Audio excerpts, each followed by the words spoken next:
তো hello friends, welcome to my new video. তো রবিবারের একটা সুন্দর সকাল ধরে আজকে আমি বেরিয়ে পড়েছি কিন্তু একটা খুবই সুন্দর জায়গা এক্সপ্লোর করার জন্য। তো আজকে আমার গন্তব্যস্থল হচ্ছে ঝাড়খণ্ডের লওজরা জেলার হাতিখেদা মন্দির। তো এই হাতিখেদা মন্দিরের নাম তোমরা হয়তো অনেকেই শুনেছো বা অনেকেই শোনোনি। তো এটা কিন্তু একটা খুবই পুরনো মন্দির, আর এই মন্দিরের অনেক কিছু ইতিহাস আছে, অনেক জাগ্রত মন্দির, খুবই বিখ্যাত বলতে পারো এটা। তো আমার এই জার্নিটা আমি কিন্তু শুরু করেছি বাঁকুড়া থেকে। তো এটা অ্যাকচুয়ালি বাইক ট্রিপ করছি আমি।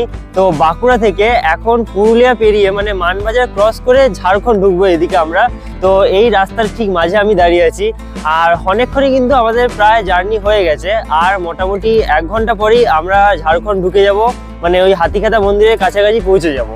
তো যাই হোক, খুবই একটা ইন্টারেস্টিং জার্নি হতে চলেছে, আর ভিডিওটাও খুবই ইন্টারেস্টিং হতে চলেছে। তো চলো জার্নিটা আবার শুরু করা যাক, তারপরে তোমাদের সঙ্গে কথা হবে।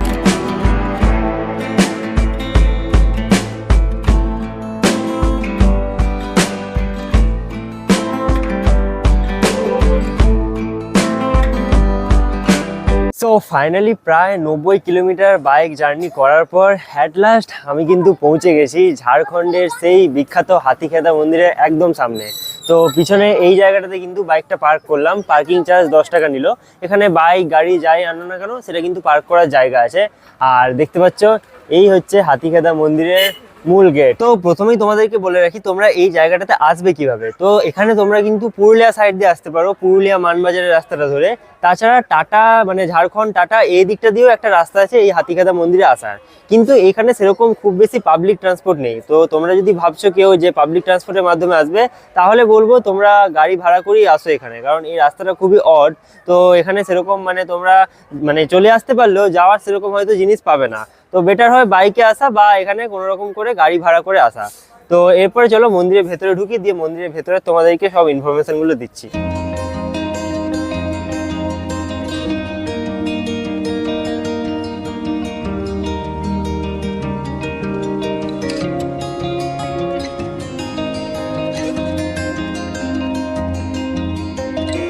তো মন্দিরের সামনেটা দেখতে পাচ্ছ, এখানে কিন্তু অনেকগুলোই দোকান আছে। সকাল সকাল এলে কিন্তু তোমরা এখান থেকেই টিফিন সেরে নিতে পারো। আর এই যে এই হচ্ছে কিন্তু মন্দিরের মেন গেট। তো এই রাস্তা ধরে এবারে কিন্তু আমি সোজা যাব, এই দিক দিয়েই কিন্তু মূল মন্দিরের কাছে যাওয়ার রাস্তা। তো এই হাতিখেদা মন্দির কিন্তু খুবই প্রাচীন একটা জাগ্রত মন্দির, আর এই মন্দিরের অনেক কিছুই কিন্তু ইতিহাস আছে। তো সেই সব ইতিহাস তোমাদেরকে বলবো, তার আগে ভেতরে ঢুকে এখানে কিভাবে পুজো দিবে সেটা তোমাদেরকে দেখাই। ভেতরে দেখি এখনো পর্যন্ত কিন্তু আমিও প্রসাদ কিছু কিনিনি, কোথায় প্রসাদ পাওয়া যায় বা কি পাওয়া যায় সেগুলো তারপরে তোমাদেরকে দেখাচ্ছি। তো এইদিকে রাস্তা দিয়ে কিন্তু ভেতরে ঢুকলাম, আর দেখতে পাচ্ছ এইখানে কিন্তু প্রসাদ নেওয়ার জায়গা আছে। তো এখানে দেখো আমি কিন্তু প্রসাদ কিনে নিয়েছি। তো এখানে কিন্তু 2 রকমের প্রসাদ পাওয়া যায়, দুটোর দামই 60 টাকা করে। একটা হচ্ছে মানসিকের জন্য আর একটা হচ্ছে নর্মাল পুজো দেওয়ার জন্য। তো আমি নর্মাল পুজো দেওয়ার প্রসাদটাই কিনলাম। মানসিকের যে প্রসাদটা সেটাও কিন্তু একই রকম, সেটা নারকেলটা শুধুমাত্র এখানে গাছে বাঁধা যায়, আর এই গাছে বেঁধেই কিন্তু এখানে মানসিক করা হয়। তো এইদিকে রাস্তা দিয়ে কিন্তু মন্দিরের ভেতরে ঢুকছি, আর ভেতরে গিয়ে কিন্তু পুজো দেবো। আর দেখতে পাচ্ছ সামনে এখানে সবাই নারকেল বেঁধে মানসিক করেছে। একদম মন্দিরের সামনে কিন্তু ছবি বা ভিডিও অ্যালাউ নয়, তাও যতটা পারবো ততটাই তোমাদেরকে দেখানোর চেষ্টা করছি। এই রাস্তা দিয়ে কিন্তু যেতে হচ্ছে।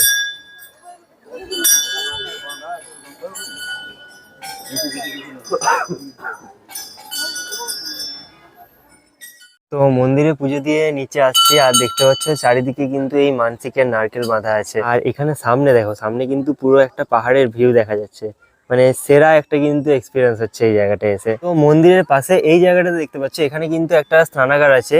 এইখানে কিন্তু স্নান করার খুব সুন্দর একটা জায়গা আছে, যারা স্নান করে আসবে না তোমরা এখানে এসেও কিন্তু স্নান করতে পারো।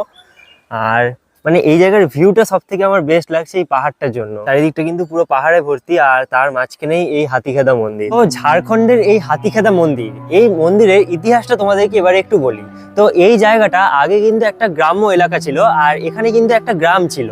তো সেই গ্রামে খুবই হাতির উৎপাত হতো, আর হাতির উৎপাতে কিন্তু গ্রামের লোকেরা মানে খুবই অসুবিধায় পড়তেন। পরে তারা একটা সবাই মিলে ঠিক করলেন যে এখানে একটা হাতির মূর্তি বানিয়ে পুজো করবে। তো সেই মতন তারা এখানে একটা হাতির মূর্তি প্রতিষ্ঠা করে আর সেটার পুজো করা শুরু করে। তারপরেই হঠাৎ করে কিন্তু এখানে সেই হাতির উৎপাত কমে যায়। আর পরবর্তীকালে মানে এখানে এসে যে যা মানে মনস্কামনা জানাতো তার সেই মনস্কামনাই কিন্তু পূরণ হতো। সেইভাবেই কিন্তু এই হাতিকাটা মন্দির খুবই জাগ্রত আর খুবই বিখ্যাত হয়ে ওঠে। আর বর্তমানে এই হাতিকাটা মন্দির কিন্তু ঝাড়খণ্ডের লাউজোড়া ডিস্ট্রিক্টে এই জায়গাতে অবস্থিত। তো খুবই বিখ্যাত এই মন্দিরটা, প্রত্যেকদিনই কিন্তু প্রচুর মানুষ এখানে ভিড় করে। তো এরপরে তোমাদেরকে বলি এখানে যারা মানসিক করতে আসে তাদের নিয়ম কি। তো এখানে মেনলি যখন আসবে তোমরা দু রকমের প্রসাদ কিনতে পারবে। একটা হচ্ছে নর্মাল প্রসাদ, মানে তোমরা এখানে নর্মালি এসে যেরকম পুজো দেয় সব মন্দিরে সেরকম পুজো দিতে পারো।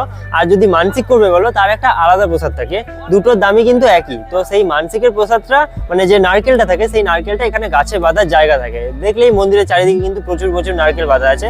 তো সেগুলো কিন্তু সবই মানসিকের নারকেল। তো মানসিক মানে পুজো দেওয়ার সময় মানসিক করে নিলে দিয়ে বাইরে বেরিয়ে সেই নারকেলটা বেঁধে দিলে। আর যেটা মানসিক করার সময় বলবে মানে এখানে কিন্তু ভেড়া বলির প্রচলন আছে, অনেকেই ভেড়া বলি দেয়। তো অনেকে হয়তো বলি দিতে নাও চাইতে পারে, সেটা যে যার নিজের ব্যক্তিগত ব্যাপার। আর নর্মালি তোমরা যদি পুজো দিতেও পারো, মানে মানসিক করলে তারপর মানসিকটা পূরণ হলো এসে তোমরা নর্মালি আরেকবার পুজো দিয়ে গেলে, তো এটাও করা যায়। এই হচ্ছে এখানে নিয়ম। আর মন্দিরের ভেতরে কিন্তু তোমাদেরকে দেখালামই, একদম ভেতরটাতে ক্যামেরা অ্যালাউ নেই, কিন্তু মোটামুটি তোমাদেরকে সবকিছু দেখাতে পেরেছি আমি। আর এরপরে চলো মন্দিরের বাইরে কয়েকটা জায়গা তোমাদেরকে দেখাই।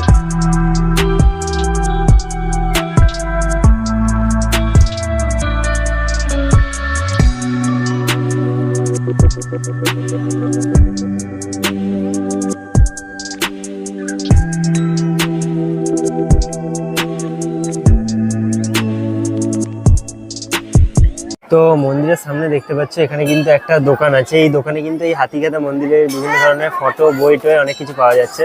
তো এগুলো তোমরা চাইলে কিন্তু কিনতে পারো। আর যত মানে বেলা বাড়ে তত কিন্তু মন্দিরে ভিড় বেড়ে যায়। তো আমরা পুজো দিয়ে বেরোচ্ছি আর মন্দিরের সামনে ভিড় দেখতে পাচ্ছ, মানে যত বেলা বাড়ছে তত কিন্তু ভিড় বাড়তে থাকছে। তো চেষ্টা করবে তোমরা সকাল এসে পুজো দেওয়া, তাহলে কিন্তু একটু ফাঁকার মধ্যে পুজো দিয়ে দিতে পারবে। আর এখন 10টা বাজে, 10টাতেই দেখতে পাচ্ছ এরকম কিন্তু ভিড় মন্দিরে। আর যত বেলা হবে তত কিন্তু আরো ভিড় বাড়বে। সো ফাইনালি আজকের এই ভিডিওতে আমি তোমাদেরকে কিন্তু ঝাড়খণ্ডের এই হাতিখেদা মন্দির পুরো ঘুরিয়ে দেখালাম। আর এখানে কিন্তু ইতিহাস, এখানে সম্বন্ধে সমস্ত ইনফরমেশন এই ভিডিওর মধ্যে তোমাদেরকে দিয়েছি। তো আজকের এই ভিডিওটা তোমাদের কেমন লাগলো সেটা আমাকে নিচে কমেন্ট বক্সে অবশ্যই জানাবে। আর এরকম টাইপেরই বিভিন্ন নতুন ভিডিও দেখার জন্য এই চ্যানেলটা তোমরা সাবস্ক্রাইব করতে পারো। তো আজকের এই ভিডিওটা এখানেই শেষ করছি, দেখা হবে খুব তাড়াতাড়ি পরে কোনো একটা নতুন ভিডিওর সাথে।